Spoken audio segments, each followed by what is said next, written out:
sons of God, we have reached the time that the Father has spoke of in His Word. He said there would be an awakening of the mighty men. He said in His Word that there should be a time when He will call His men forward, and we will see them. It's the presence that have been awaited for some time. It's the sons of the Heavenly Father. What is the Son? His Word, enabled through mankind. Our Heavenly Father desires to speak today with the understanding that you must understand. The understanding that if you have this title of a son, you must have but one presence. The title of this word today is the presence of presence. There's only one presence that's the presence. That is the presence of life, not death. What does this mean, you may say? For some time now you've been presenting the presence of death. Look at me. Look at who? Flesh, which is death, made from the ground, and has the opportunity to host the spirit of life. But you gave it the authority to be presented as life. And you take your works of the flesh and look what I've done. I've done some good things, you know. And the Father will say it's like filthy rags before me. Are you singing now?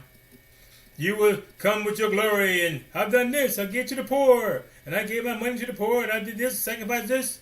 And it meant nothing. Because all of it was vanity. Why? Because it was for things of the dust. And our Heavenly Father would not recognize things of the dust. Hear and understand why. It is written in the book of St. John, chapter 3, verse 30. He must increase, but I must decrease.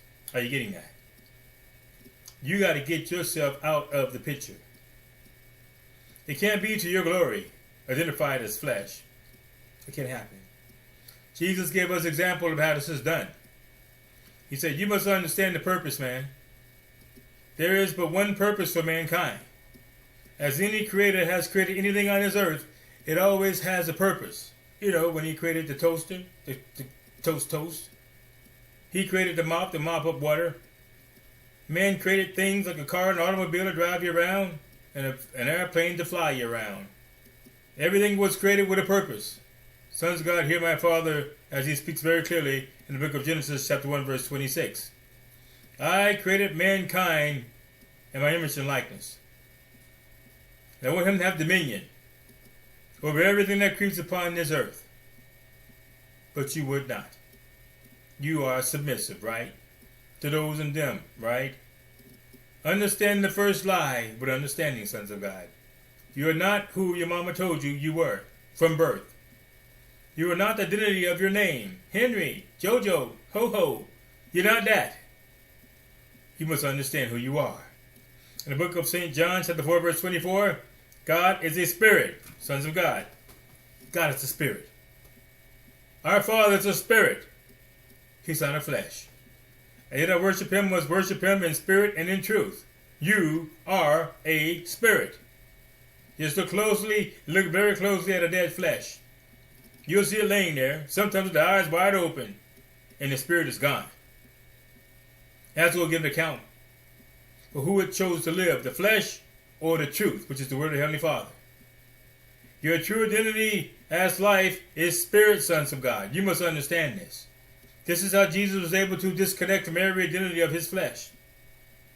He understood that he's not that lie. He has to be about his Father's business in spirit, which is the truth. Sons of God, there's more to understand about this. There's much more. We do have instructions as written in the book of 1 John chapter 4, verse 17. Herein is our love made perfect, says our Father, that we may have boldness in the day of judgment, because as he is, so are we in this world. We must represent his spirit. It's the reason why we were created. This is the salvation that must be worked out, but you would not. You must work out this salvation. What does this look like, you may say? Look and see if you would. It is written in the book of St. John, chapter 8, verse 26. Jesus declares, I have many things to say and to judge of you, just like any other person. I have my own thoughts, my own conclusions, my own judgments. But he that sent me is true, and I speak the words that he tells me to speak. Did you hear that, sons of God? I speak to the world those things which I have heard of him. Not my mama, my daddy, my cousin, those and them. It's a deliberate transformation, sons of God. You got to choose. What is this transformation? What does it look like? Look again and see what's seen. It is written in the book of Galatians chapter 2 verse 20. I am crucified with Christ, says the brother. Nevertheless I live, yet not I, but Christ lives in me. In the life which I now live in the flesh, I live by the faith of the Son of God, who loved me and gave himself for me. Did you hear that? He lives by the faith, the word of the Heavenly Father. He made a decision that I can't live my own way anymore. I am crucified with that. But I'm still alive, because I'm living in another realm now. To live or die now, sons of God, is for choice. You can live that, and good luck with that. Or you can live life and understand the peace that passes all understanding. Or stay in the realm of your flesh and have the many emotions that comes along with it. Sons of God, live the identity of death or live the identity of life is now on the table. It's your choice. This is the presence of presence. It's who you present. Life or death. And you cannot stand before the Father with your flesh. He said the very best you can do is as filthy rags to me. You can't bring dirt to me. It's the same dilemma that was misunderstood in the beginning with what's the two brothers' wife?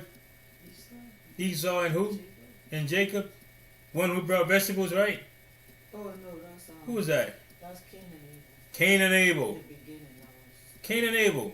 I couldn't quite understand. He brought some fruit, and the other one brought a cow, a baby cow. And the father refused the fruit. Why did he do that? It was a gift, but it wasn't worth too much, was it? He got us some fruits, and man, got plenty of fruit, man, it can grow.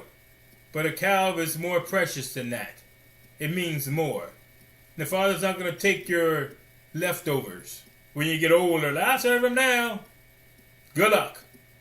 Today, sons of God, there's a record that has been established. In the book of Deuteronomy, chapter 30, verse 19, I call heaven and earth to record this day against you, that I have set before you life and death. Now you see it very clearly. It's the presence. You can choose it, and you do every day. Blessings and cursings, hardships and pain, you experience those, don't you? Or peace. Therefore choose life that both you and your seed may live. This is the presence of presence. Now what are you going to present to me now? Huh?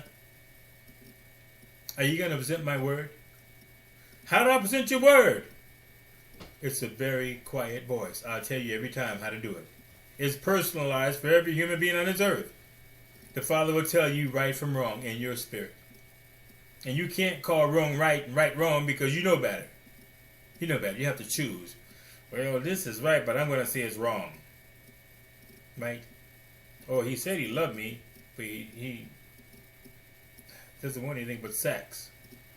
He don't want to get married. And you're going to call that right. See what I get you, right? Wasted time. Sons of God will close here and here with understanding. Our Heavenly Father has been waiting patiently for us to make a decision. Now the judgment is at hand. Now you know the truth. What will you do? Who are you going to present today? Are you going to present you? My name is Hocus Pocus, right? And good luck with that. Because Hocus Pocus comes with change until it's no more. Or you can present the Word. And the Word is always for peace because it's not about your glory. It's the glory of the Heavenly Father. This is what Jesus Christ demonstrated.